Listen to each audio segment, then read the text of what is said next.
종호하고 제가 약속한 게 있는데 플랜카드 걸게 해달라고 그렇게 약속했는데 좀 지켜봅시다. 될지도 몰라서 그렇습니다. 될지도 몰라서 그래요. 그런데 본인한테 부담이 될 것 같아서 제가 말하지 못하지만 하여튼 결과가 나오는 거 보고 그리고 좋은 그런 일이라서 만약에 좋은 결과가 나오면 우리 교회에서도 축하해야 되지 않을까 생각이 드는데 하여튼 또 좋은 결과 있을 줄로 믿고 함께 중보해 주기를 부탁합니다. 예. 여러분과 오늘 나눌 말씀은 백업이라는 제목을 갖고 말씀의 은혜를 좀 나누기를 원합니다. 오늘 좀 편안하게 설교를 하도록 하겠습니다. 강해 설교를 그냥 하기로 제가 마음 먹었는데 지난주에 이어서 갈라디아서 말씀을 통해서 절기 설교가 여러 번 얘기하지만 절기 설교는 잘해야 본전입니다. 그래서 고민하다가 그냥 강해 설교하기로 마음 먹었습니다. 오늘 이 말씀이 또 추수감사주일에 주는 은혜가 있을 줄로 믿고 함께 귀한 말씀 은혜 받고 돌아가실 수 있기를 주의 이름으로 소망합니다. 문봉수 집사님 오래간만에 또 올라오셨는데 은혜 받고 가시길 바라고요. 지난주에 신방 갔는데 살이 많이 빠져서 이렇게 마음이 안타까웠는데 빠른 속도로 여러분 잘 모르시는 좀 일이 있어서 그래서 그랬는데 이제 중보하고 있는데 더 빠른 속도로 회복되셨으면 좋겠습니다. 네, 여러분 제 고향이 인천입니다. 고향 떠난 지 이제 거의 30년 넘게 30년이 뭡니까? 40년이 다 돼가는 것 같은데 지금 고향 떠난 지가. 근데 그래도 저는 인천을 참 사랑합니다. 제 고향이기 때문에 아직도 형제들이 인천에 또 있고요. 그래서 좋아합니다. 그런데 금년도 프로야구를 SK 와이번스가 우승을 거머쥐었습니다.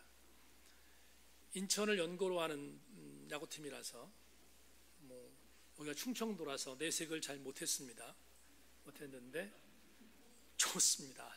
아주 좋은데 우승을 했으니까 고향을 연고로 한 팀이 우승을 했으니까 관심을 가질 수밖에 없었는데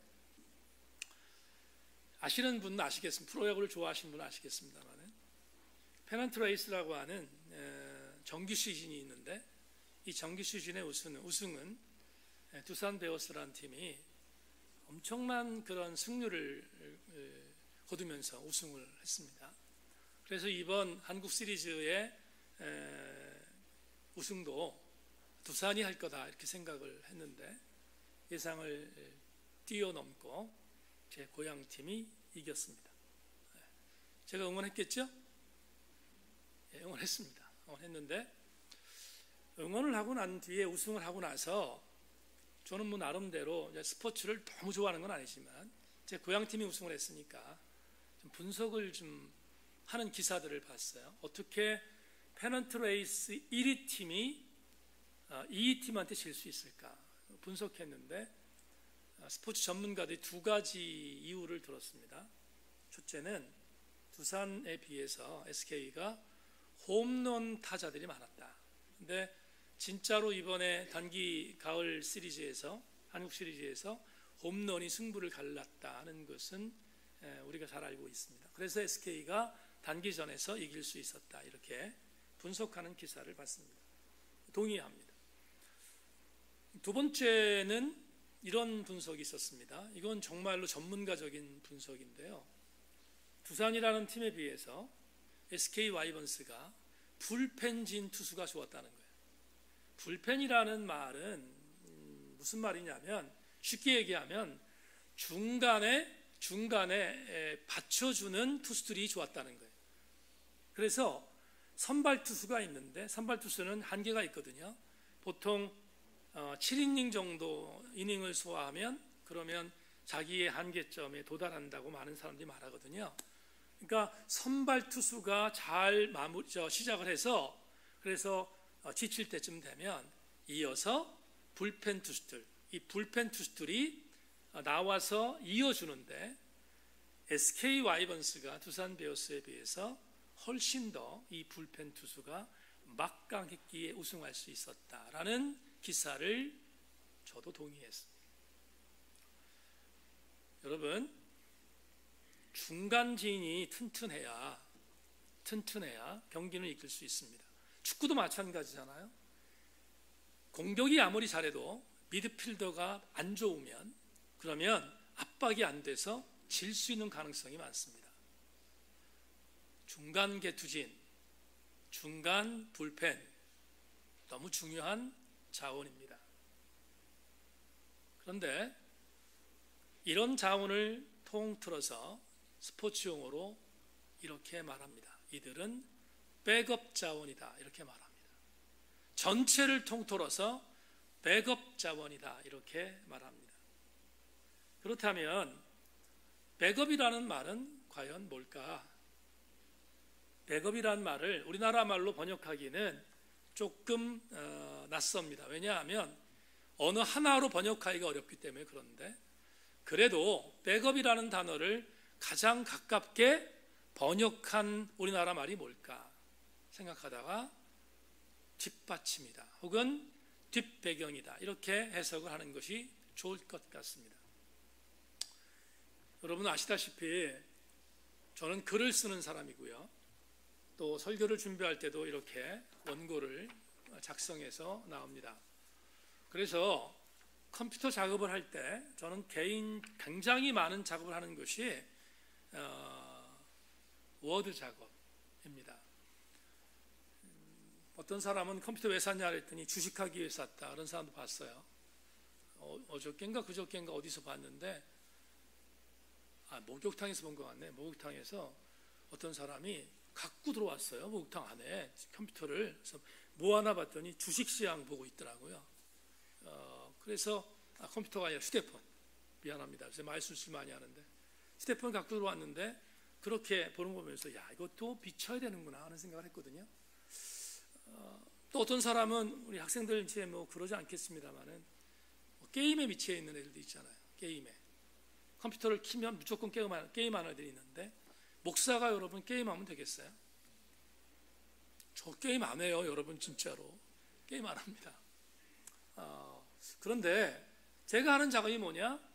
제가 하는 작업은 거의 워드 작업입니다. 그리고 그걸 자료로 남깁니다. 여러분 지금은 컴퓨터 시스템 자체가 좋아져서 그런 일들이 많지 않지만 제가 컴퓨터를 맨 처음에 초창기에 사용할 때는요 컴퓨터가 여러 가지 불안했거든요. 불안했는데 문제가 뭐냐 하면 전기가 갑자기 나가면 모든 자료들이 날아가는 거예요. 심혈을 겨울에서 썼는데 날아갑니다. 그래서 한두 번 낭패를 당한 일이 얼마나 많은지 모릅니다. 요즘에는 보안 장치들이 나와서 그런 일들이 별로 없지만 그래도 옛날에 비해서 제가 계속해서 해오는 작업이 하나 있습니다. 오늘 여러분 추수감사주일 갈라디아서 강의를 시작하고 제가 갖고 있는 자료를 반드시 USB나 제 하드디스크 쪽에 외장형 하드디스크 쪽으로 백업 시켜 놓습니다. 왜냐하면 컴퓨터가 어떻게 될지 모르니까. 그렇다면 여러분에게 이런 말씀을 드리고 싶습니다. 백업이라는 이 단어 어떤 의미로 보면 뒷받침해주는 일체의 것들, 이 작업은 아무리 강조해도 지나치지 않습니다. 우리 교회에 앞에 나가는 리더들이 있어야 합니다. 그리고 리더들이 사역해야 합니다. 그런데 우리 교회는 리더도 중요하지만 그 리더를 백업 시켜주는 팔로우도 있어야 합니다. 백업이란 말은 어떤 일체의 일들을 행할 때 그 일체의 일들을 뒷받침해주는 일체의 내용을 백업이라고 해석하면 별로 틀린 말이 아닐 것 같습니다. 오늘 왜 이렇게 백업이라는 단어를 강조하는가? 설교 제목이기도 하지만 그냥 강조할 리가 여러분 없죠? 이유가 있습니다. 오늘 본문 해석 때문입니다. 오늘 본문을 해석하다 보면 이 백업이라는 단어가 아주 절절하게 우리한테 다가오는 것을 알 수 있습니다. 지금부터 갈라디아서 본문 연구의 첫 번째 시간, 지난주에는 여러분 서론적인 얘기했으니까 본문 연구의 첫 번째 시간을 갖기를 원합니다. 오늘 1장 1절부터 3절까지 말씀 읽었지만 오늘 여러분들과 나눌 수 있는 본문 텍스트는 1절이 될 것입니다. 갈라디아서를 시작하면서 지난주에 우리 교우들에게 이런 말씀 드렸습니다. 갈라디아서는 바울이라고 하는 사도가 쓴 편지다. 이 편지는 누가 받았는가 하면 수신자들이 지금으로부터 약 2000년 전에 터키의 중남부 지역에 있었던 바울이 1차 전도 여행을 통해서 회심시켜서 예수를 믿게 한 사람들이 모여있는 교회, 그 교회의 성도들에게 쓴 편지가 갈라디아서다라고 말씀드렸습니다. 그 수신자가 살고 있었던 장소는 여러분들 지난주에 말씀드렸던 것처럼 비시디아 안디옥을 비롯해서 루스드로와 루가오니와 이고니온 같은 중남부의 터키에 있었던 지역의 교회의 성도들이었다라는 말씀을 드린 적이 있습니다.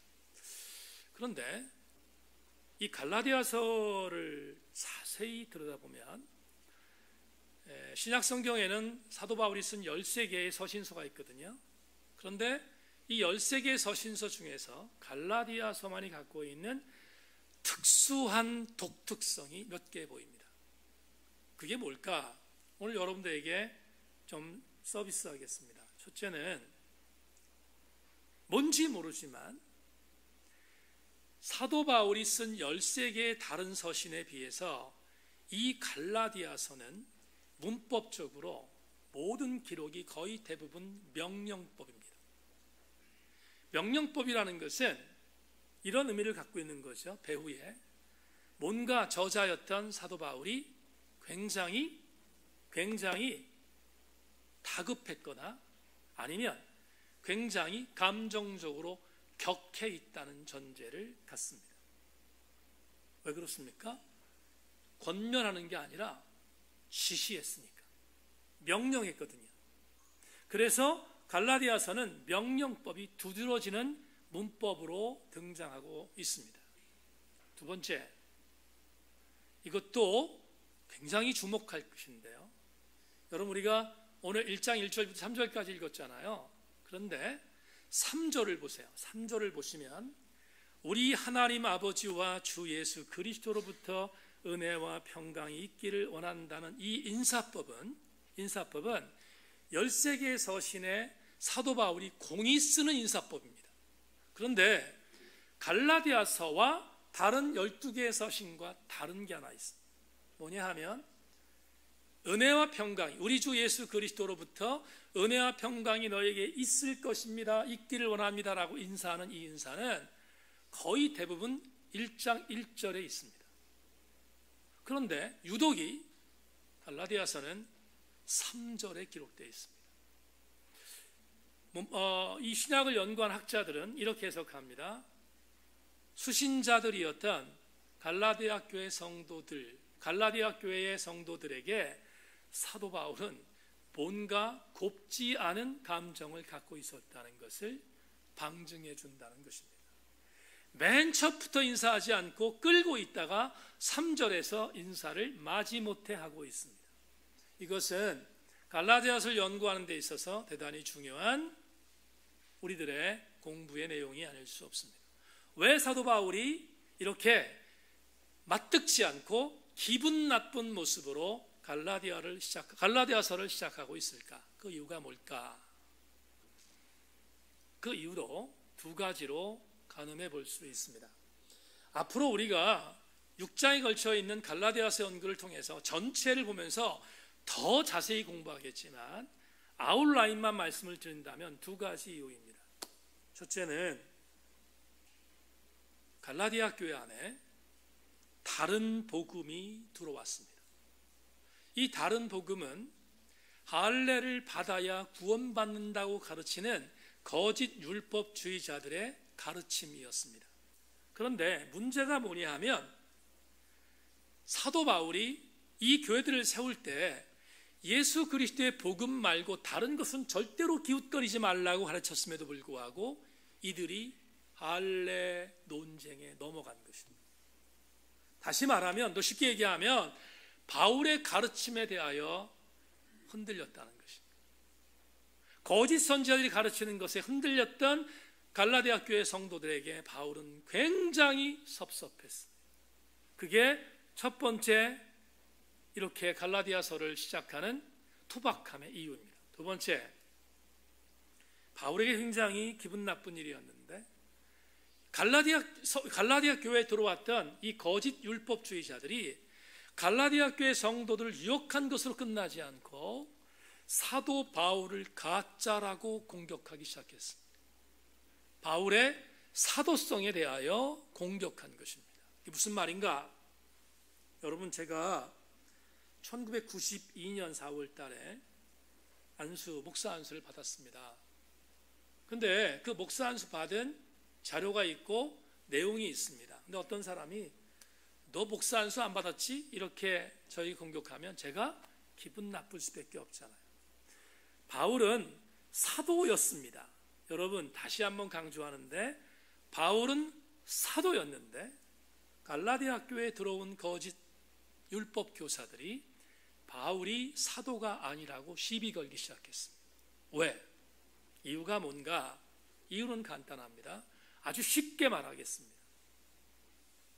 예수님께서 사도들을 임명하실 때 임명의 조건은 당신과 3년 동안 같이 했던 사람이 사도가 될 수 있다는 철칙이 있었습니다.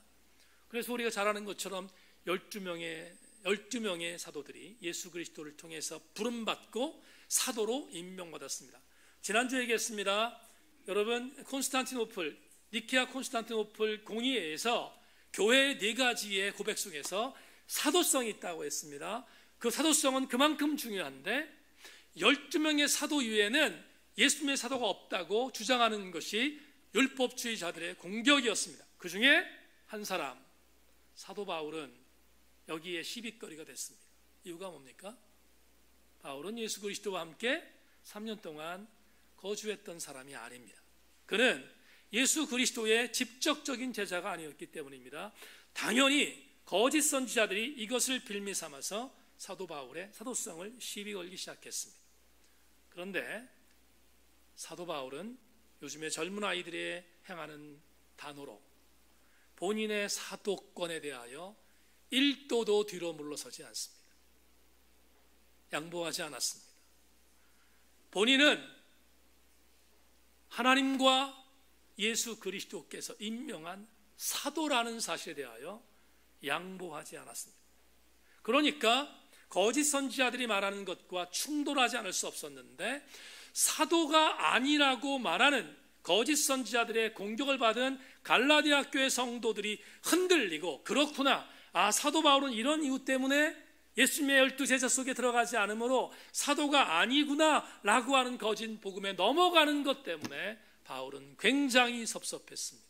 그래서 바울 사도는 갈라디아 교회 성도들에게 편지하는 글에서 명령법으로 본인의 사도권을 변증하고 있습니다. 여러분, 오늘 1절을 보겠습니다. 오늘 본문 1절 같이 한번 읽을까요? 사람들에게서 시작. 사람들에게서 난 것도 아니요 사람으로 말미암은 것도 아니요 오직 예수 그리스도와 그를 죽은 자 가운데 살리신 하나님 아버지로 말미암아 사도된 바울은, 한번 아멘 합시다. 아멘. 자, 이 부분을 설명하겠습니다. 바울은 본인의 사도권에 대해서 1도도 뒤로 물러서지 않았다고 했습니다. 본인은 강력하게 자신이 사도임을 방증하고 주장했습니다. 이유가 뭐냐? 1절에 말합니다. 내가 사도가 된 것은 사람이 준 것도 아니고 사람으로 말미암은 것도 아니라 오직 예수 그리스도와 그를 죽은 자 가운데 살리신 하나님 아버지께서 주셨다는 것입니다. 뭐예요? 직접 주셨습니다. 어떻게 직접 주셨는가? 우리는 직접 주셨다는 이 부분에 대하여 사도행전 9장의 자료를 통해서 알 수 있습니다. 사도행전 9장 15절을 제가 읽어드리겠습니다. 주께서 이르시되 가라, 이 사람은 내 이름을 이방인과 임금들과 이스라엘 자손들에게 전하기 위하여 택한 나의 그릇이다. 설명하겠습니다. 유대인으로 살았던 사도 바울이 예수 믿는 자들이 다메섹에 있다는 얘기를 듣고 다메섹으로 올라갔습니다. 그들을 척결하기 위해서였습니다. 아시는 것처럼 다메섹 도상에서 부활하신 예수 그리스도를 사도 바울이 만납니다.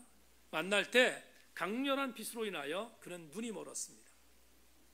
눈이 멀었는데 보지 못한 상태에서 다메섹으로 끌려 들어가 직가라는 곳에 가서 사흘 동안 금식하고 있었습니다. 마침 그 직가라는 동네에 아나니아라고 하는 하나님의 사람이 있었는데 주님께서 오셔서 아나니아에게 말합니다. 아나니아야, 직가에 가면 내 형제 사울이라는 사람이 있다. 그가 지금 먹지도 못하고 듣지도 못하고 보지도 못하고 있는 상태인데 안수해서 눈을 뜨게 하라고 합니다. 그러자 아나니아가 펄쩍 뜁니다. 하나님, 말이 되는 소리를 좀 하세요. 나도 소문을 들었는데 지금 직가라고 하는 곳에 눈멀어 있는 그 사울이라고 하는 형제는 이 다메섹에서 예수 믿는 사람들을 체포하기 위해서 온 사람인데 어떻게 그에게 안수해서 뜨게 하라고 주님 말씀할 수 있습니까? 라고 항변합니다. 그러자 아나니아의 그 항변을 설득하면서 하셨던 말씀이 바로 읽어드린 사도행전 9장 15절입니다. 주께서 이르시되 가라, 이 사람은 내 이름을 이방인과 임금들과 이스라엘 자손들에게 전하기 위하여 택한 나의 그것이다. 무슨 말입니까? 사도 바울을 내가 택해서 그를 이방의 사도로 내가 세웠다는 것입니다.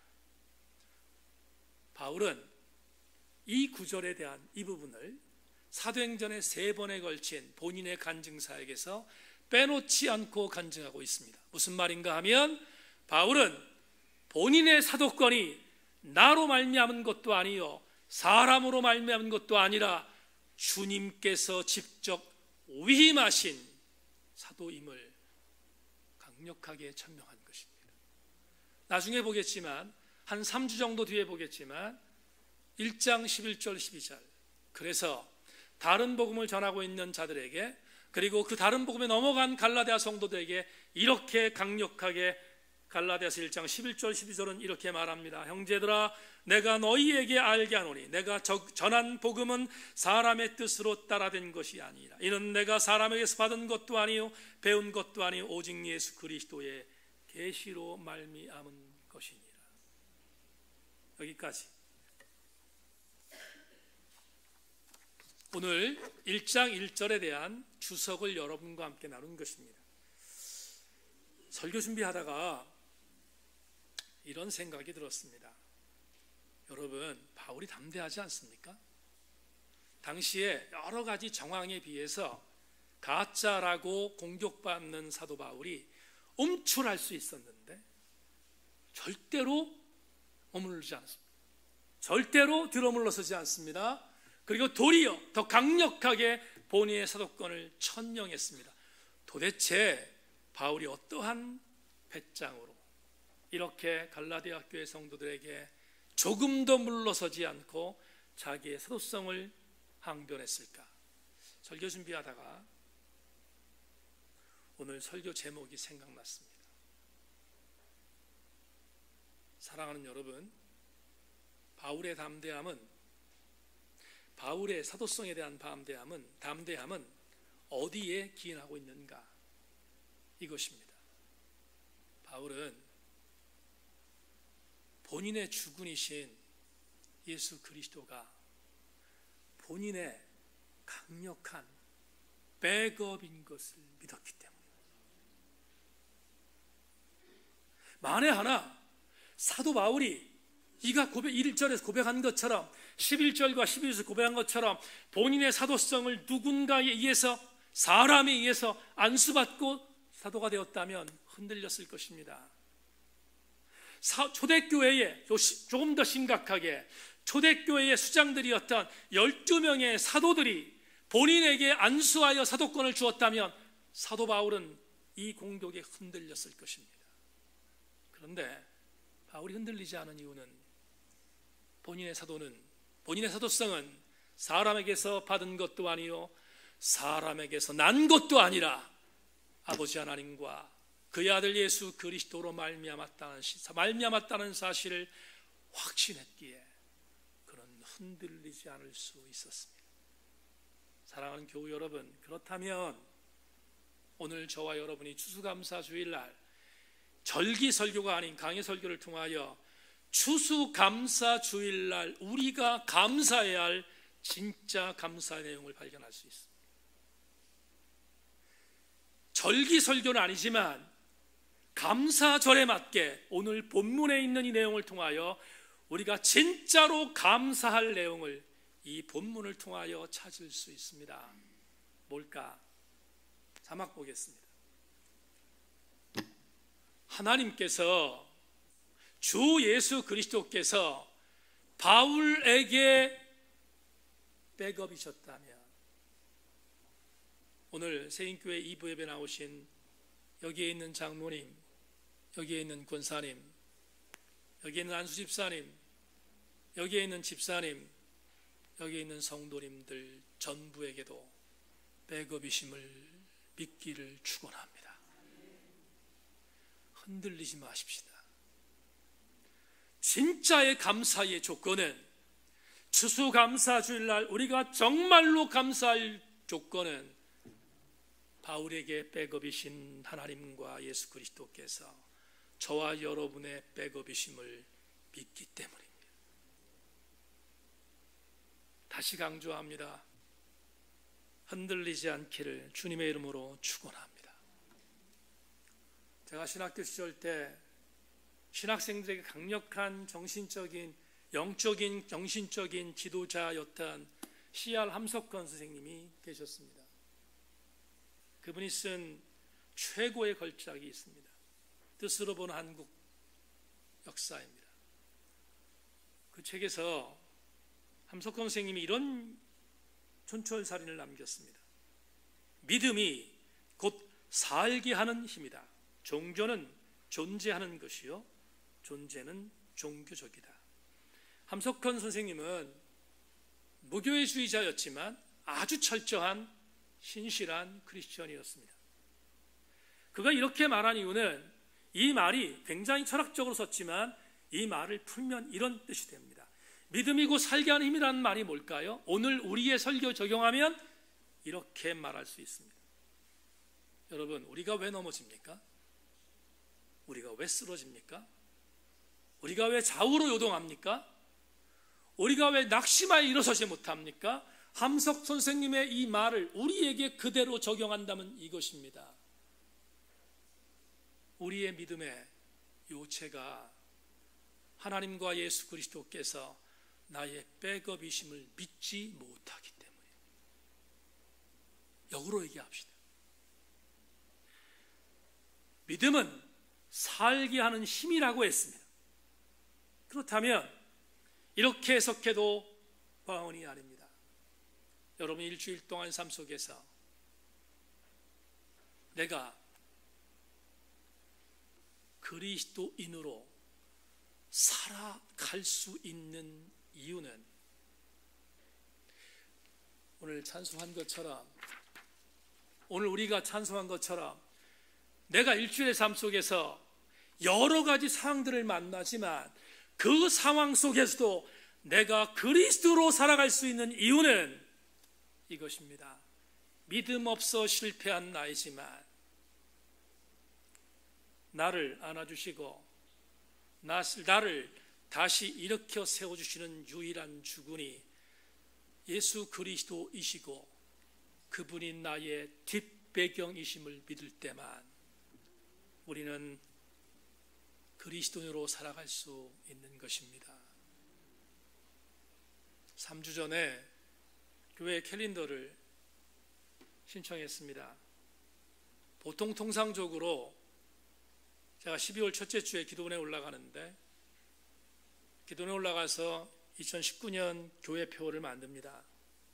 부교육자들이 없는 상태에서 굉장히 급한 상태가 돼서 어쩔 수 없이 미리 교회표를 만들어서 캘린더에 실어야 되니까 기도하던 중에 내년도에 우리 교회 표를 뭐로 만들까 생각하다가 사도행전 11장 26절을 근거로 해서 여러분 많이 들어보셨겠지만 내년도에 정말로 이렇게 살아야 되겠다 생각하고 만든 교회 표는 주존심이 있는 교회입니다. 성도 여러분, 주님께서 나의 백업임을 믿는 자만 주존심을 갖게 될 것이고, 그 주존심은 흔들리는 나를 다시 세워줄 것이고, 주존심이 있을 때 좌절하거나 절망하지 않고 일어서게 될 줄로 믿고, 우리 세인교회 모든 성도들은 주님이 나의 백업이심을 믿기를 주의 이름으로 축원합니다. 오늘 우리 교회 처음 나오신 자매님, 세상에 계실 때 세상에서 남편이, 세상에서 지인이, 세상에서 물질이 나의 백업이라고 믿으셨다면 오늘 잘 나오셨습니다. 수지 마치셨습니다. 앞으로 자매님의 뒷배경은 주님께서 백업 되셔서 책임져 주실 줄로 믿습니다. 이제 저는 설교를 마감하면서 성경에 나오는 몇 인물들을 소개하고 설교를 맺기를 원합니다. 첫 번째 여러분께 소개할 사람은 기드온입니다. 지난주 크리스천 연합신문에 제가 정례적으로 기고하는 기고문에 사사기 8장을 근거해서 신문에 기고문을 외고로 보냈습니다. 아시는 것처럼 기드온은 7년 동안 미디안과의 전쟁에서 고통당하는 이스라엘 신앙 공동체를 구원해낸 사사로 우리가 알고 있습니다. 그러나 기드온은 깜도 안 되던 사사였습니다. 절대로 사사가 될 수 없는 존재였는데 하나님께서 도구로 사용하시기 위해서 은혜를 주셨고 또 은혜를 주셨고 또 은혜를 주셔서 사사로 만드셔서 단순하게 도구로 만드셔서 미디안과의 전쟁에서 이기게 한 것입니다. 그런데 지난주 신문사에 기고할 때 8장에 있는 내용을 기고하다가 갑자기 제가 흥분했습니다. 여러분, 8장을 보면 사사기 8장에서 갑자기 미디안과의 전투, 이미 상황이 끝났습니다. 이미 기드온의 300용사가 13만 5천 명의 450대 1의 싸움에 승리했습니다. 승리했는데 갑자기 마지막 전투에 에브라임 지파가 그 전투에 들어온 것이 사사기 8장에 기록되어 있습니다. 왜 들어왔을까? 사사기 강의를 통해서 말씀드릴 때 기억하시는 분이 있습니까? 에브라임 정말 치사한 지파였습니다. 왜 그랬을까? 에브라임은 미디안이 7년 동안 이스라엘 괴롭힐 때 숨죽였습니다. 전혀 무대의 정중앙으로 나오지 않았습니다. 기회를 보던 기회주의자였습니다. 그런데 전쟁에서, 미디안과의 전쟁에서, 말도 안 되는 전쟁에서 이스라엘이 이겼습니다.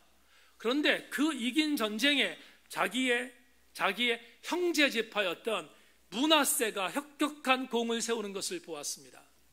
잘못하다가는 에브라임 지파는 므낫세의 지파에 비해서 항상 득이양양했거든요. 왜냐하면 여러분, 야곱에게 주었던 기업대로 에브라임이 차자였고 므낫세가 장자였음에도 불구하고 반대의 일로 에브라임이 승승장구했습니다. 왠지 모르지만 에브라임이 그렇게 승승장구했던 것은 그들에게 있어서 어떤 의미로 독이 됐습니다. 무조건 이기는 것으로. 그러다 보니까 므낫세는 항상 뒤처지는 존재로. 그런데 미디안과의 전쟁에서 므낫세는 전쟁에 참여하여 므낫세는 혁혁한 공을 세워 여러분, 공에 대한 부분에 분깃들을 갖게 될 것을 염려했던 에브라임 지파가 갑자기 전쟁의 마지막 다 이겨놓은 싸움에 들어와서 본인들도 전쟁에 이겼다는 사실을 기드온에게 요구합니다. 그게 8장 1절에 나오는데 이렇게 말합니다. 에브라임 사람들이 기드온에게 이르되 내가 미디안과 싸우러 갈 때 우리를 부르지 아니하였으니 우리를 이같이 대접하면 어찌 됨이냐 하고 그와 크게 다투는지라. 무슨 말입니까? 우리를 전쟁에서 배제시켜서 우리가 가져야 할 전쟁의 공에 대하여 빼앗아 버렸다고 항의하기 시작한 것입니다. 여러분, 다시 강조하지만 에브라임과 같은 지파는 너무 치사한 지파입니다. 그러면 안 되는데, 그런데 더 기가 막힌 일이 생겼습니다. 에브라임이 큰 지파고 므낫세는 작은 지파였습니다. 에브라임을 그냥 놔두면 내란이 일어날 것 같습니다. 여러분, 내전이 일어날 것 같습니다. 그러자 기드온, 깜도 안 되던 기드온 타협하기 시작했습니다. 타협해서 에브라임에게 이렇게 말합니다. 에브라임, 너희들이 진짜 이 전쟁에 공을 세운 사람이야. 너희 지파가 없었으면 이 전쟁은 이길 수 없었어 라고 므낫세를 배제하고 에브라임을 추켜 세우기 시작했습니다. 그러자 어떤 일이 벌어졌는가? 여러분, 사사기 8장 2절로 3절에서 이렇게 말합니다. 기드온이 그들에게 이르되 내가 이제 행한 일이 너희가 한 것에 비교되겠느냐? 에브라임 끝물 포도가 아비에셀의 만물 포도보다 낫지 아니하냐? 하나님이 미디안의 방백 오렙과 스웹을 너희 손에 넘겨주셨으니 내가 한 일이 어찌 능히 너희가 한 것에 비교되겠느냐 하니라. 기드온이 이 말을 하며 그때에 그들의 노여움이 풀리니라. 여러분, 이 말을 설교 준비하고 그리고 신문사에 기고할 때 갑자기 제 마음속에 저항이 생겼습니다. 여러분, 기드온이 큰 지파에게 맞물려서 큰 지파의 비위를 맞추기 위해서 므낫세를 배제하고 정말로 기회주의자였던 에브라임 지파를 드러내기 시작했습니다. 그리고 타협이 이루어졌고, 그리고 반반의 승리로 저들이 승리를 나누어 가졌습니다. 제가 화가 난 이유가 뭔가? 이것입니다. 그 두 사람의 야합은 하나님이 계시지 않았기 때문입니다.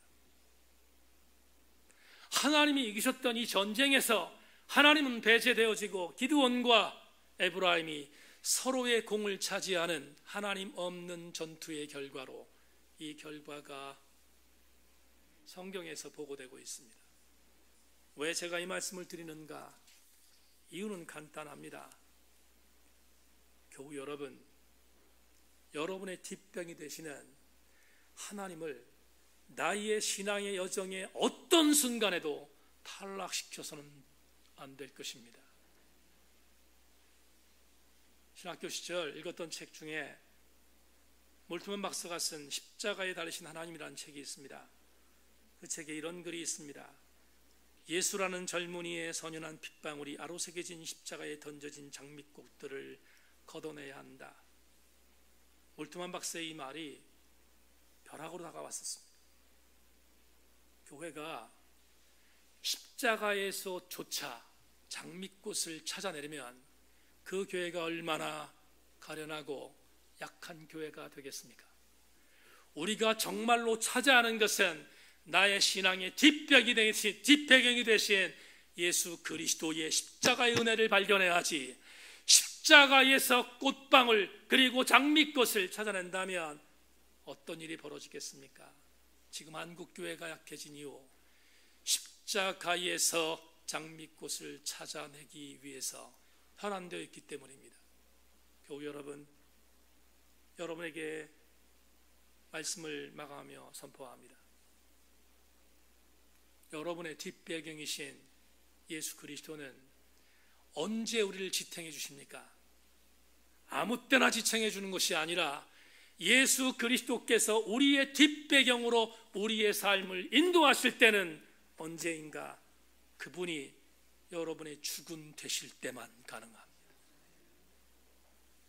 오늘 이 아침, 추수감사주일 이 아침, 감사의 조건은 이것입니다. 하나님, 나의 뒷배경이신 하나님을 나의 삶의 중앙무대에 주군으로 모셔서 내가 내 인생에 있어서 가장 나를 강력하게 이끌어주시는 주님을 상실하지 않도록 최선을 다하는 신앙의 경주를 경주하겠다고 고백하는 감사가 오늘 추수감사 주일에 드려야 할 진짜 감사인 것입니다. 말씀 맺겠습니다. 지난주 꿈을 꾸었습니다.